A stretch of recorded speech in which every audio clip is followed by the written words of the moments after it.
Headlines చూద్దాం ఒకసారి. తుది పోరుకు సర్వం సిద్ధం, ముగిసిన మూడో దశ పోలింగ్ ప్రచారం. 17న పోలింగ్, 3 రోజుల పాటు మద్యం బంద్.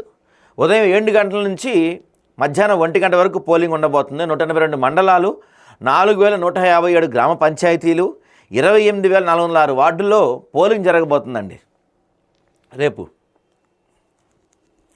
ఇక చిన్న వయసులో అతిపెద్ద బాధ్యత, బీజేపీ వర్కింగ్ ప్రెసిడెంట్గా నితిన్ నవీన్ పార్టీ కార్యాలయంలో బాధ్యత స్వీకరణ. బీహార్ రాజకీయాల్లో తనదైన ముద్ర వేశారంటే ఈయన. సో ఈయనకి జేపీ నడ్డా ప్లేస్లో బీజేపీ అధ్యక్ష పదవి ఇవ్వబోతున్నారు తొందరలో. కాంగ్రెస్కు కాలం చెల్లింది అంటున్నారు కేటీఆర్ గారు. పల్లె ప్రజలు ఓటుతో తేల్చి చెప్పారు. పంచాయతీ ఎన్నికల్లో కాంగ్రెస్ పతనం, పార్టీ శ్రేణులకు అభినందనలు తెలిపిన కేటీఆర్.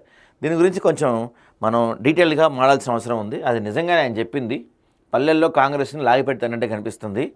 300 వార్డులు, 1128 ఫిర్యాదులు. జిహెచ్ఎంసీలో వార్డుల పునర్విభజన, అభ్యంతరాలు వ్యక్తం చేస్తున్న నేతలు. నేడు విచారణ జరపనున్న హైకోర్టు. ఇక అమరావతిలో పొట్టి శ్రీరాములు స్మృతివనం పెడుతున్నారంట. 58 అడుగుల విగ్రహం ఏర్పాటు చేయబోతున్నారు. ఆ సభలో చంద్రబాబు గారు మాట్లాడుతున్నారు. బాలు అందరివాడు, మన తెలుగువాడు కావటం గర్వకారణం, సరస్వతిని స్మరించుకోవటం అదృష్టం.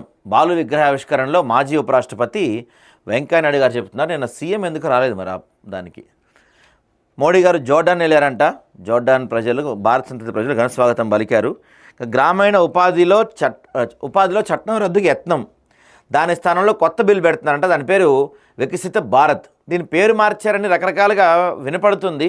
పని దినాల సంఖ్య అంతకుముందు 100 రోజులు ఉంటే ఇప్పుడు ఆ పని దినాల సంఖ్యని 125 రోజులకు పెంచే ప్రయత్నం జరుగుతుంది. దాని గురించి పేరు మార్చడం గురించి కొంత దుమారం నడుస్తుంది.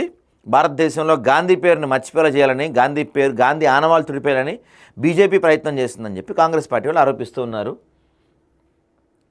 ఇంకిక్కడ జయసూర్య, పొట్టి శ్రీరాములు ప్రభుత్వ హోమియో మెడికల్ కళాశాలలో నిడదీసిన చెట్లు నేలపాలు చేసినట్టు ప్రిన్సిపల్ అరాచకంపై అగ్గిరాజేసిన ఫిర్యాదులు, నిబంధనలను గాలికి వదిలేసిన ప్రభుత్వ కాలేజీలు, అటవీశాఖ అధికారుల పాత్రపై అనుమానాలు ఉన్నాయి.